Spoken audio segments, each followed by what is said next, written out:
ശബരിമലയിലെ കൊടിമര പുനർനിർമ്മാണത്തിന്റെ രേഖകൾ ഹൈക്കോടതി നിയമിച്ച പ്രത്യേക അന്വേഷണ സംഘത്തോട് വിജിലൻസ് ആവശ്യപ്പെട്ടു.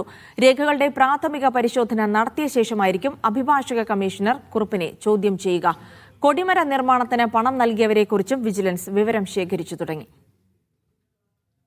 ശബരിമല കൊടിമര പുനർനിർമ്മാണത്തിൽ കൊള്ള നടന്നിട്ടുണ്ടോ എന്ന് ഹൈക്കോടതി നിർദ്ദേശപ്രകാരമാണ് വിജിലൻസ് അന്വേഷിക്കുന്നത്. ഇടപാടുമായി ബന്ധപ്പെട്ട് രേഖകളുടെ പരിശോധനയിലേക്കാണ് അന്വേഷണ സംഘം ആദ്യം കടക്കുക.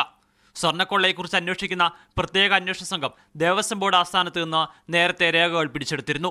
കൊടിമര നിർമ്മാണത്തിന്റെ രേഖകൾ കൈവശമൊന്നുമില്ലെന്നാണ് വിജിലൻസിനെ ദേവസ്വം ബോർഡ് അധികൃതർ അറിയിച്ചത്. ഇതിന് പിന്നാലെയാണ് രേഖകൾ ആവശ്യപ്പെട്ടുകൊണ്ട് SITക്ക് വിജിലൻസ് കത്ത് നൽകിയത്. നടൻ സുരേഷ് ഗോപി അടക്കം 27 പേരാണ് കൊടിമര നിർമ്മാണത്തിന് സ്പോൺസർഷിപ്പ് നൽകിയിട്ടുണ്ടെന്നാണ് രേഖകളിലുള്ളത്. എന്നാൽ കൂടുതൽ പേർ സ്പോൺസർഷിപ്പ് നൽകിയിട്ടുണ്ടെന്നാണ് വിവരം. അതെല്ലാം രജിസ്റ്ററിൽ രേഖപ്പെടുത്തിയിട്ടില്ലെന്നും ദേവസ്വം വിജിലൻസ് വ്യക്തമാക്കുന്നുണ്ട്. സ്വർണം സ്വീകരിക്കുന്നതിന് എക്സിക്യൂട്ടീവ് ഓഫീസറെയാണ് ബോർഡ് ചുമതലപ്പെടുത്തിയിരുന്നത്.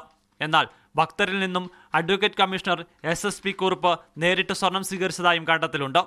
SSP കുറുപ്പിനെ അന്വേഷണ സംഘം വൈകാതെ ചോദ്യം ചെയ്യും. ഇതിലൂടെ ക്രമക്കേട് നടന്നിട്ടുണ്ടോ എന്നതിൽ വ്യക്തത വരുത്താനാകുമെന്നാണ് വിജിലൻസിന്റെ കണക്കുകൂട്ടൽ. കൊടിമര നിർമ്മാണത്തിന് 2.25 ലക്ഷം രൂപയാണ് സുരേഷ് ഗോപി നൽകിയിരുന്നത്. സുരേഷ് ഗോപിയുടെ ഉൾപ്പെടെ മൊഴി വിജിലൻസ് രേഖപ്പെടുത്തും. മീഡിയ 1 തിരുവനന്തപുരം.